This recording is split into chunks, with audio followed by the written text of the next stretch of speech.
wait is over and I'm finally doing it. I'm looking at all the games that Sega published themselves and I'm breaking it down by years. So in today's video, I'm looking at the first 15 releases Sega published for the Sega Genesis in 1989.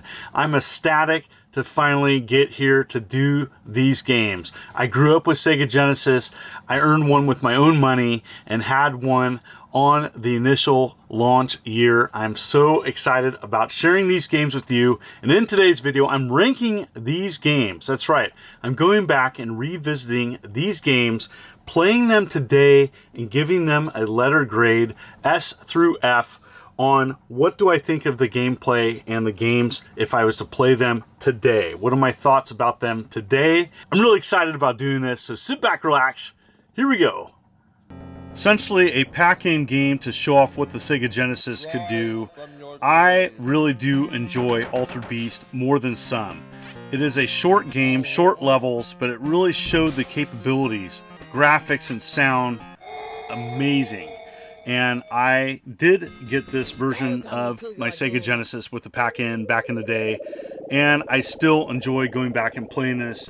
It has great two-player fun, even though the levels are very short, and you know it's not perfect, far from perfect. I do think this is an enjoyable arcade conversion. I think Sega did a great job porting it, and I give it a B. Arnold Palmer Tournament Golf was kind of a surprise going back and replaying this, as I really did enjoy the arcade feel of this golf game. I prefer arcade style sports games, and this one, even though it only has I think 3 courses, is enjoyable. Great graphics, a little bit difficult on the putting side. It does have a really cool unlockable. You can play a mini version of Fantasy Zone by hitting the ball and not getting on the green 100 times on the first level, and then do a button combination. Pretty cool unlockable. I give this a B, as it's quite fun. Forgotten Worlds is an early entry into the shooting genre for the Sega Genesis, and I absolutely love this game. There's lots to enjoy here. Even though the single player game, you only have 1 life, you can purchase resurrections and health, even though every time you purchase something, the next time it becomes increasingly more expensive. So you find money in the game, incredible bosses, great graphics. This is a challenging shooter, and what I love about it is it gets branching paths along the way. I give it an A.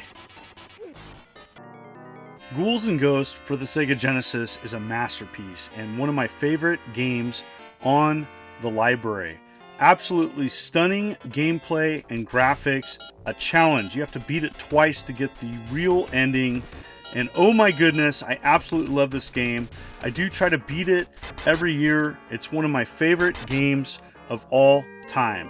Simply amazing. It's a challenge to get through it, but once you figure out the different patterns, you are in for a treat. It's a must play on the Sega Genesis, as I think it's one of the best arcade ports the Sega Genesis has. I absolutely love this game, everything about it. It's an S, it's a total S, and a must play. Growing up in the country and not having the ability to go to arcades all the time, I was appreciative that Sega brought Golden Axe to the home console, and I absolutely love this port. I didn't appreciate it, fully appreciate it, till later in my adult life, as I think this is one of the better ports of it. Fantastic, excellent 2-player gameplay, magic, different playable characters. There's even the dual mode where you can play one character versus different enemies, and you know, absolutely love this game. One of the best on the Sega Genesis, a must play. It's an S. There are going to be lots of different opinions about Last Battle, also known as a tie-in to Fist of the North Star in Japan. And you know what? I did not like this game at all growing up, but going back and replaying it, I actually enjoy and appreciate this game more now. Now the problem is, there's so many other types of games on the Sega Genesis library that I do appreciate more, but it's cool. It's got some branching paths, and you can navigate different types of levels. I do like and appreciate what this game is trying to do. A little stiff on controls, It's a C for me. Some may review it higher. Mystic Defender shares some similarities to the Sega Master System game Spellcaster, as it was based on the same anime. Fantastic side-scrolling action platform. Absolutely love this game. And you know, it's unfortunate that this is kind of becoming uncommon and harder to find, as this is a great game and an early release for the Sega Genesis, showing the capabilities of the console. Great animation as well as weird enemies. It's a total A for me and a must play. Rambo 3 is a perfect example of a movie tie-in that's awesome. I absolutely loved Rambo 3 back in the day, rented it quite a bit, and still appreciate it to this day. The gameplay mechanics is awesome. You choose from some different weapons that you have from the get-go, and amazing sound effects. I love the level design. I love everything about this game. It's a solid title. It's a must play, and it is an A for me. The Revenge of Shinobi was one of the first games I rented for the Sega Genesis. Have lots of fond memories of this. So going back and playing this amazing Shinobi game. Now some people prefer other Shinobi games on the Sega Genesis, but going back and replaying this, simply stunning. There's lots of cool extras in this game. There's 4 different ROM variations, as well as several Marvel characters were taken in and out of this game. Batman, Spider-Man, and even Godzilla. Fantastic. This is a total S to play. Space Harrier II was a welcome addition and offered some variety with the initial 15 games for the Sega Genesis. It showed kind of a 3D perspective of what the Sega Genesis was capable of. And, you know, I rented this back in the day, and, you know, I'm not the biggest Space Harrier fan. Fairly challenging, 12 levels, there's bonus stages, the end is very challenging. But I did appreciate this game, and going back and playing it, I think there's other games on the Sega Genesis I'd rather play. This is a B for me. Super Hang-On is absolutely fantastic. Rented it back in the day. 2 main modes, arcade, and then there's essentially like a career mode where you can purchase bikes with winning levels, and absolutely love this game. It's simplistic, racing, fun, and Sega was just the master of taking that arcade feel and offering it on the Sega Genesis, and it really is demonstrated with this game. I simply can't say how much fun this is. It's a must play, and it's an A for me.